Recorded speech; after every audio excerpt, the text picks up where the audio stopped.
process. Mr. Burns, the Child Welfare Board is thoroughly aware that Nicholas is not legally adopted. Consequently, they have, I assure you... Now, you don't assure me of anything, buddy. You make me damn nervous. Mr. Burns, according to the BCW, the child's continuance in your home is in serious and immediate doubt.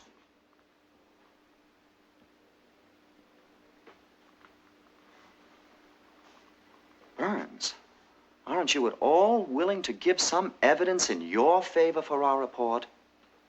Some evidence to support your competency as a guardian?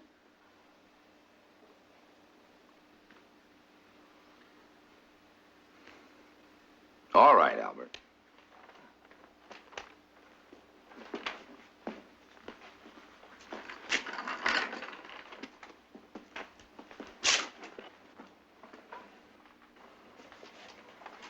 Look, folks, what's all the trouble?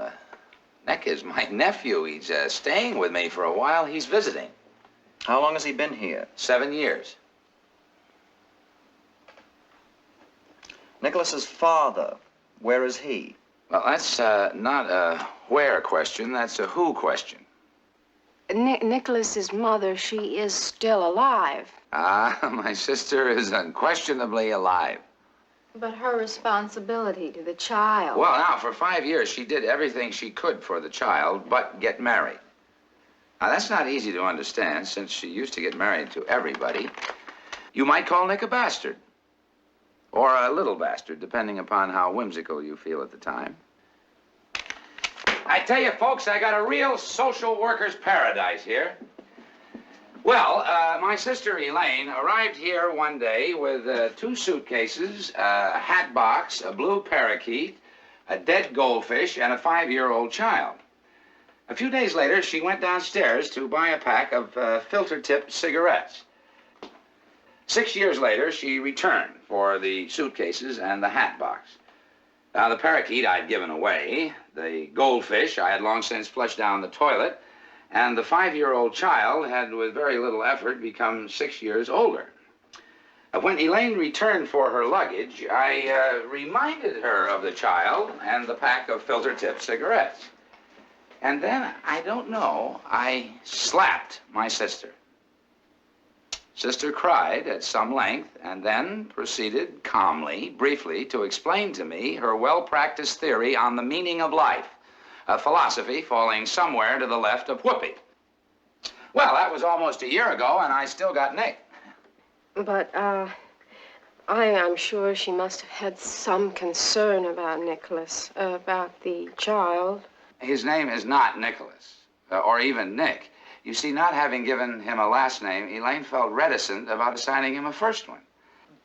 How did you communicate with I made a deal with him when he was 6, up to which time he was known rather casually as Chubby, that he could use whatever name he wished for however long he wished until his 13th birthday, at which time he'd have to pick a name he liked permanently. Now he went through a long period of dogs' names when he was little, King and Rover having a real vogue there for a while. For 3 months, he referred to himself as Big Sam. Then there was Little Max, Snoopy, Chip, Rock, Rex, Mike, Marty, Lamont,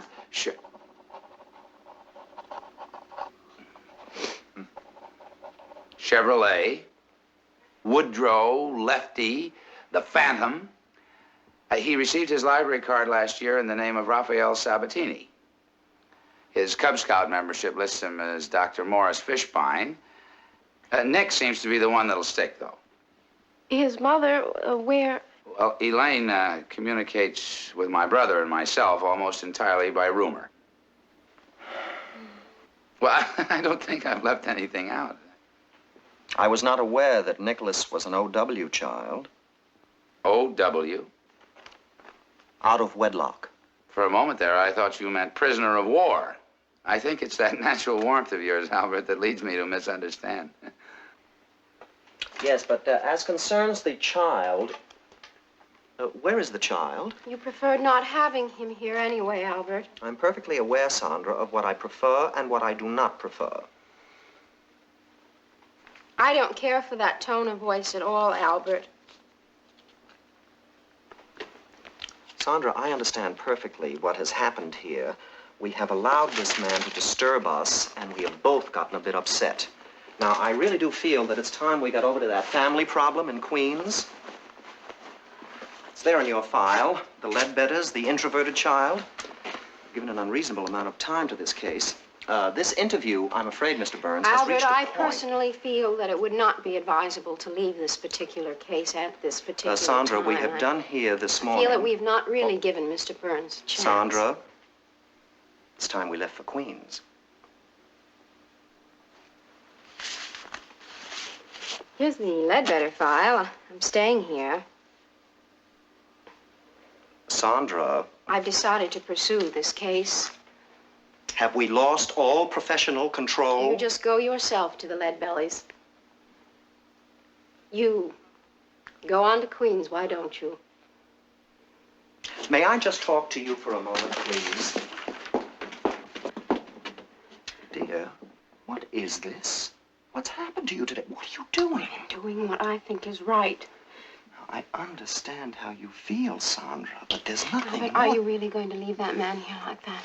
You're not going to try to help him or tell him about the board, separating him from the child? I mean, just so cold. Darling, of course I want to help, but let's not forget the child is the one who needs our protection. Oh, listen, you have spent too much time in that graduate school and not enough time in the field. Now, you've got to learn your jobs. Don't give me any of that nonsense. This is not the time nor the place for this. You know, graduate school wouldn't have done you any harm, believe me. It's the most terrible thing. Do you know what you are, Albert? You're... I don't know, but I'll think of something. Mr. Burns, you can assume... Mr. Burns?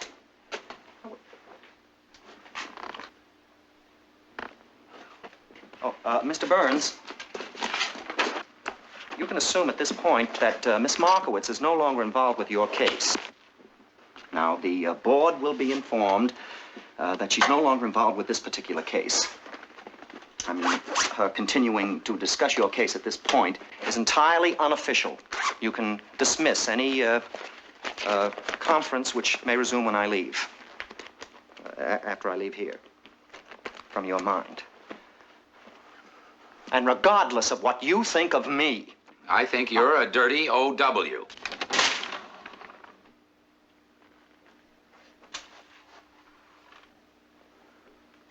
And do you know what you are? Maladjusted. Good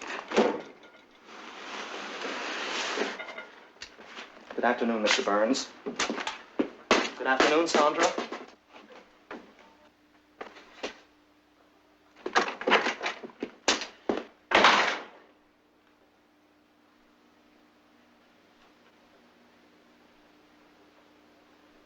Mr. Burns?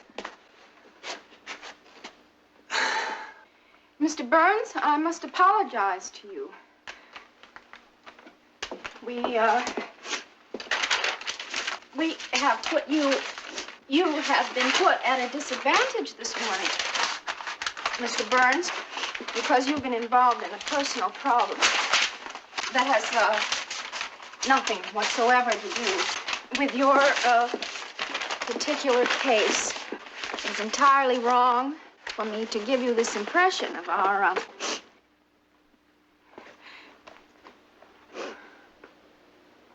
Do you know what? What? I hate the Ledbetters.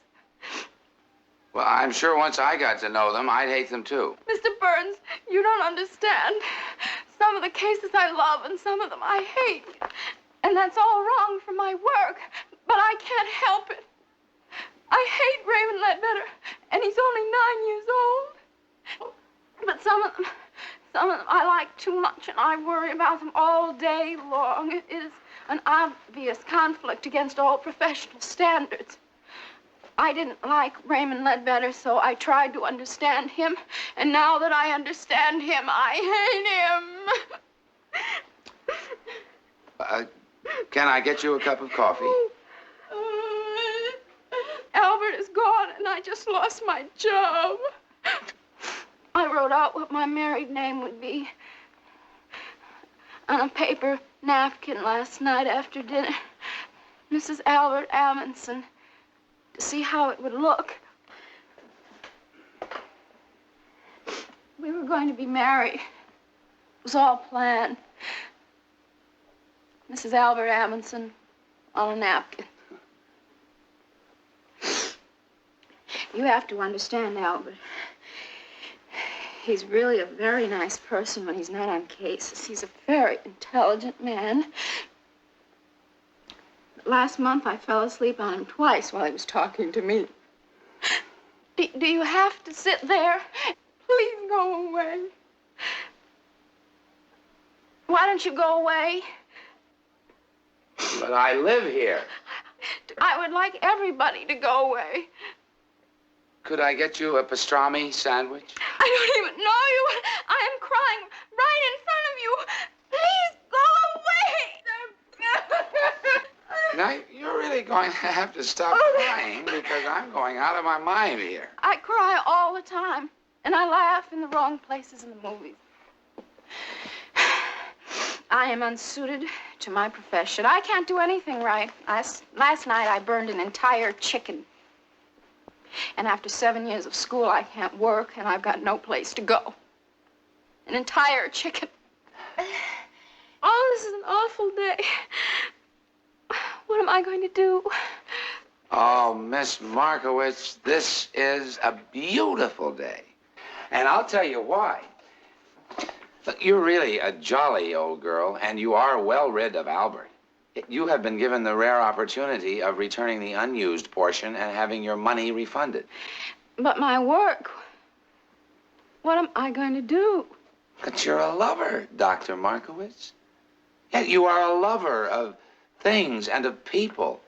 So you took up work where you could get at as many of them as possible. And it just turned out there were too many of them and too much that moves you. But damn it, be glad it turned out you're not reasonable and sensible. Have all the gratitude you can that you're capable of embarrassment and joy and are a marathon crier. There is a kind of relief that it's gone, the job and even Albert. But I know what it is. It's just irresponsible, that's all. And I don't have the vaguest idea who I am. It's just that there are all these Sandras running around who you've never met before. And it's confusing at first, fantastic. But damn it, isn't it great to find out how many Sandras there are? It's like those little cars in the circus, you know?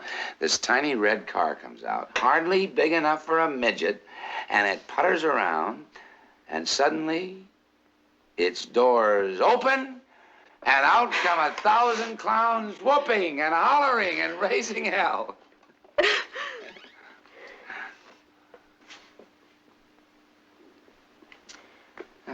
What's this? That is my undershirt.